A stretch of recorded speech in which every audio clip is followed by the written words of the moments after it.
밤사이 중부와 경부에 극한 호우가 쏟아지면서 산사태 우려가 커졌습니다. 수도권의 산사태 위기경보가 주의에서 경계 단계로 상향되는데요.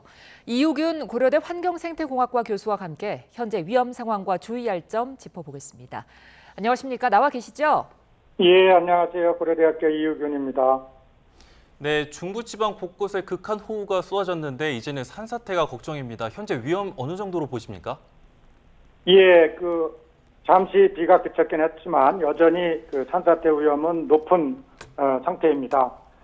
이미 지난 며칠 동안 많은 비가 내려 토양이 물을 충분히 머금고 있고 여기에 지난 밤 사이 극한 호우가 추가됐습니다. 그리고 오늘 밤에도 300mm까지의 극한 호우가 예상돼 있어서 여전히 산사태 위험은 높은 것으로 볼 수가 있습니다.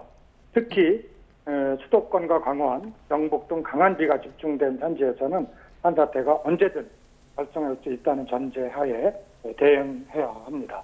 예, 그렇지 않아도 걱정이 큰데 수도권의 산사태 위기경보가 경계 단계로 격상이 됐습니다. 이 경계 단계는 어느 정도 상황으로 이해하면 될까요? 예, 현재 산사태 위험경보는 관심, 주의, 경계, 심각의 4단계로 운영이 됩니다. 경계는 단순히 비가 많이 온다는 뜻이 아니라 해당 광역 지역의 여러 시군구, 즉 여러 장소에서 산사태 위험이 동시에 나타나고 있다는 의미입니다.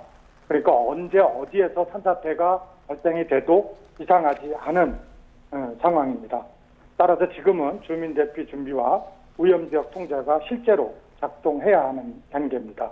특히 산지 인접 주민과 재취약계층은 더 이상 기다리지 말고 대피 장소와 이동로를 미리 확인하거나 거기에 가 있어야 될 것으로 생각됩니다. 네, 산사태 주의보도 잇따라 발령되고 있는데 특히 위험한 지역은 어디고 산사태 특보는 어떤 기준으로 발령되는 겁니까?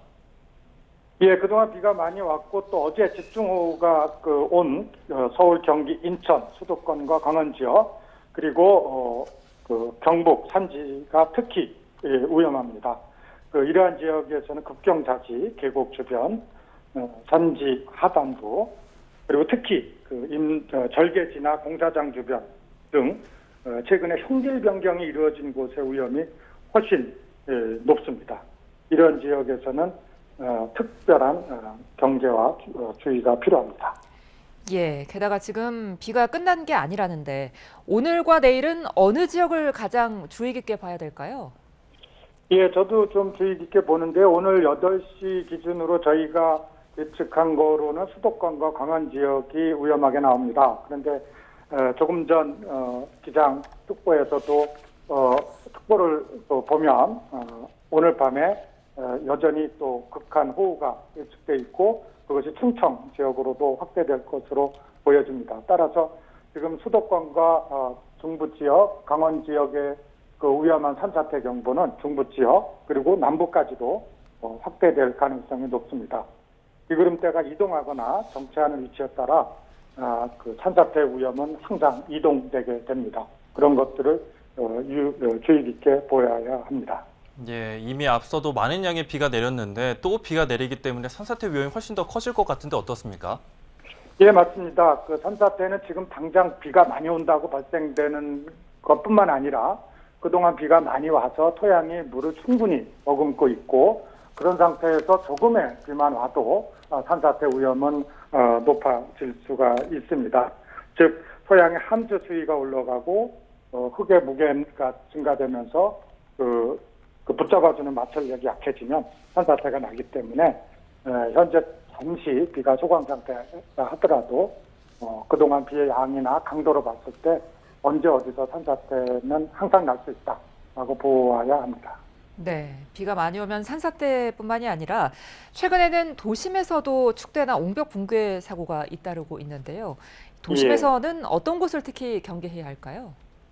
그러니까 산사태는 우선 비가 많이 오는 곳에서 나고 비가 많이 왔는데 좀 민감한 지역이죠. 경사가 높다든지 또는 최근에 어떤 사람의 손을 닿다든지 이런 부분인데 특히 형질 변경이 이루어진 곳에서 산사태나 옹벽 무너짐의 현상이 뚜렷하게 나타납니다.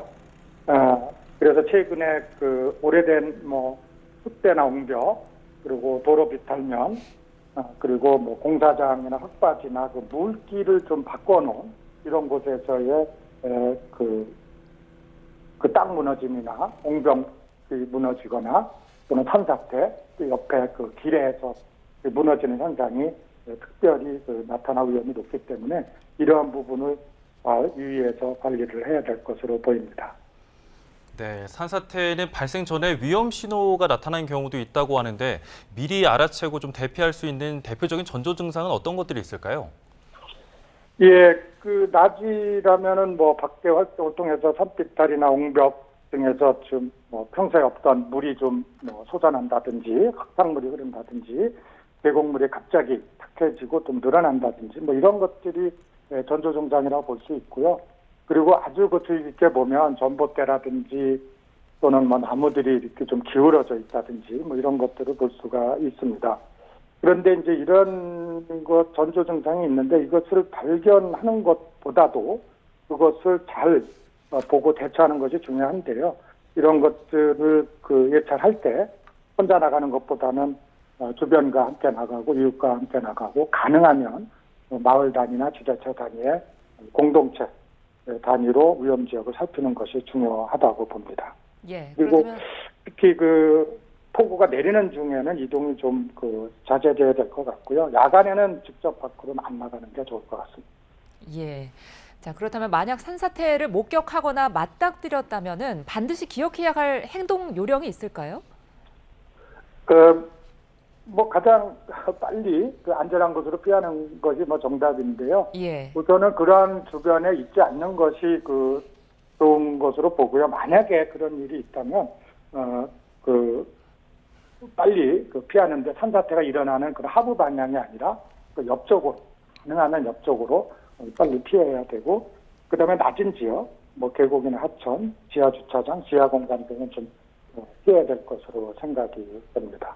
그리고 특히 최근에 지금 연휴를 맞아서 많은 분들이 산과 계곡이나 캠핑장 찾아올 것이고 좀 전에 뉴스에서도 고립되는 현상이 발생되는데요. 지금 내가 있는 장소가 안전하다고 해서 안전한 것이 아니라 그 상부에서 어떤 일이 일어날지 모르니까 항상 주의를 할 필요가 있고 가능하면 미리 좀 안전한 곳으로 가는 것이 좋겠습니다. 네, 오늘 밤에도 많은 양의 비가 예보돼 있어서 산사태 위험이 훨씬 더 커진 상황입니다. 끝까지 경계에 늦추지 않아야 될 것 같습니다. 지금까지 이우균 고려대 환경생태공학과 교수와 함께 얘기 나눠봤습니다. 오늘 말씀 고맙습니다. 예, 고맙습니다.